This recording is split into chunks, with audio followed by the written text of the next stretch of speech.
بسم اللہ الرحمن الرحیم نحمده ونصلی علی رسولہ الکریم اما بعد۔ آج ایک بار پھر پوری قوم سے مخاطب ہو رہا ہوں۔ آپ حضرات جانتے ہیں کہ جمعیت علماء اسلام کی مرکزی مجلس عاملہ نے 8 فروری 2024 کے الیکشن کے نتائج کو مسترد کر دیا تھا۔ 2018 کے الیکشن میں جو عوام کی حق رائے دہی پہ ڈاکہ ڈالا گیا تھا، 2024 میں ایک بار پھر عوام کی حق رائے دہی پر شبخون مارا گیا ہے۔ ہم نے فیصلہ کیا تھا کہ ہم اس الیکشن کے نتائج کو تسلیم نہیں کریں گے اور ان کے نتائج کو مسترد کرتے ہیں۔ یہ عوام کی نمائندہ کم اور اسٹیبلشمنٹ کی نمائندہ زیادہ ہے۔ ہمیں عوام کی طرف جانا ہوگا، عوام کو اعتماد میں لینا ہوگا تاکہ وہ اپنے ووٹ کے حق کے لیے متحد ہو سکے، ان کی صفوں میں وحدت آ سکے اور وہ اس قابل ہو سکے کہ وہ اپنے ووٹ کو تحفظ دے سکیں اور اپنے حق رائے دہی اس کو محفوظ کر سکے۔ یہ ایک واضح موقف ہے ہمارا اور اس موقف کی طرف ہم نے آگے بڑھنے کا فیصلہ کیا ہے۔ چنانچہ انشاءاللہ العزیز اللہ تعالیٰ کی فضل اور اس کی تائید کے ساتھ ہم 25 اپریل کو بلوچستان سے اس تحریک کا آغاز کریں گے اور ان اجتماعات کو ہم عوامی اسمبلی کا نام دیں گے۔ 25 اپریل کو بلوچستان میں پشین کے مقام پر بہت بڑا جلسہ کیا جائے گا جس میں بلوچستان کے عوام شریک ہوں گے۔ اسی طریقے سے 2 مئی کو کراچی میں بہت بڑا عوامی اسمبلی کا انعقاد ہوگا اور سندھ کے عوام اس میں شریک ہوں گے۔ ہماری تیسری عوامی اسمبلی پشاور میں ہوگی اور 9 مئی کو اس کا انعقاد ہوگا جس میں صوبہ خیبر پختونخوا کے تمام لوگوں کو دعوت دی جائے گی اور اس عوامی اسمبلی میں وہ شرکت کریں گے۔ اس کے بعد ہم لاہور کے لیے تاریخ کا تعین کریں گے جہاں پر پورے ملک کو اس میں شمولیت کی اور شرکت کی دعوت دی جائے گی اور ایک بہت بڑا ایک عوامی سیلاب وہ اپنی اسمبلی کا انعقاد کرے گا۔ ہم اس حوالے سے دوسری سیاسی جماعتوں سے بھی رابطہ کر رہے ہیں تاکہ عوام کی ایک متفقہ اور متحدہ صف وہ اس کو زندہ کیا جا سکے، اس کو منظم کیا جا سکے۔ تو اس حوالے سے ہم اس شیڈول کا اعلان کر رہے ہیں اور انشاءاللہ ہمارے کارکن، ہماری تنظیمیں، ہر صوبے کی اور ماتحت تنظیمیں ان کو کامیاب بنانے کے لیے فوراً حرکت میں آئیں گی۔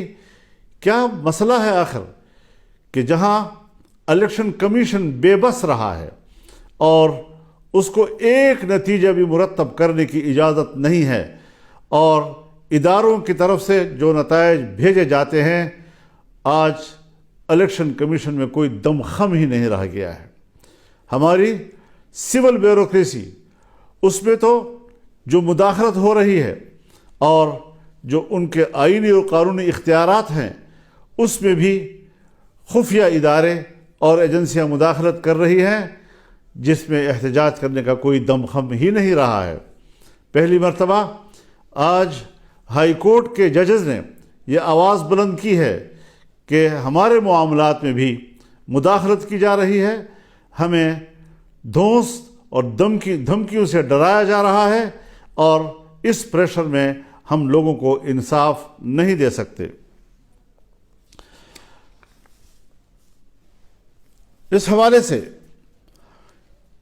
اگر ماضی کے دریچوں میں جھانکا ہے تو وہ پاکستان کے اس وقت کے وزیر دفاع جناب خواجہ آصف صاحب ہیں جو برملا ان واقعات کا ذکر کر رہے ہیں کہ کس طرح مقتدرہ نے انتخابات کے معاملے میں مداخلت کی، اس کے نتائج کو تبدیل کیا، اور کس طریقے سے اس کو الیکشن کے نظام کو، اس کے نتائج کو منظم کیا اپنے مرضی کے ساتھ، عوام کی مرضی کے خلاف۔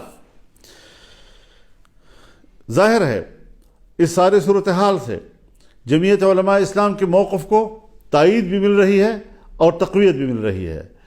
ہمارا موقف صحیح ہے، ہم نے صحیح آواز بلند کی ہے، اور انشاءاللہ اس کو ہم آگے بڑھائیں گے۔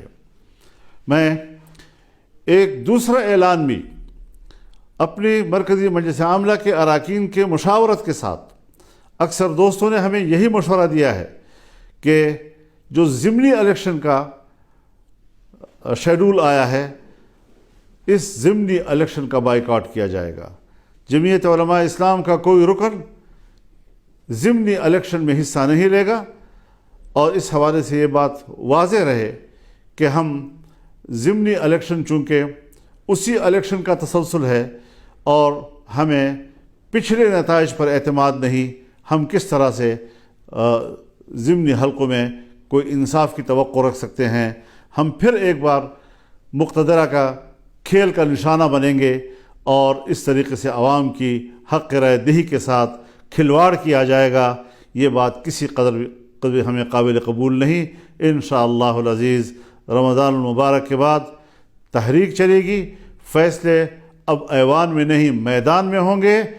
اب مقتدرہ کی اسمبلی نہیں چلے گی، عوامی اسمبلی چلے گی، اور اس حوالے سے بھرپور عوامی جد و جہد کا آغاز کیا جائے گا۔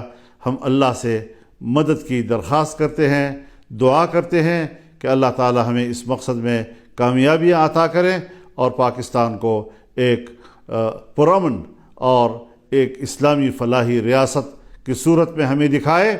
میں اس بات کی وضاحت کر دینا چاہتا ہوں کہ ہماری جد و جہد وہ پرامن ہوگی، آئین اور قانون کے دائرے میں ہوگی، اور کسی قسم کا تشدد کا عنصر ہماری تحریک میں نہیں ہوگا۔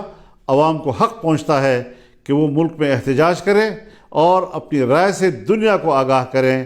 آج عالمی دنیا بھی ہمارے الیکشن پر سوالات اٹھا رہی ہے، ہمارے انتخابات پر وہ اعتماد کا اظہار نہیں کر رہے، کوئی ہچکچا رہے ہیں، کوئی کسی قدر اظہار رائے کر رہے ہیں کہ پاکستان کے اس الیکشن کے نتائج پر اعتماد نہیں کیا جا سکتا۔ اس حوالے سے ہمارا موقف بالکل حقیقت پر مبنی، خود اعتمادی سے بھرپور، اور انشاءاللہ کامیابی کی منزل سے ہمکنار ہونے کے لیے آگے بڑھے گا۔ اللہ تعالی ہمارا حامی و ناصر ہو۔ وآخر دعوانا ان الحمد للہ رب العالمین۔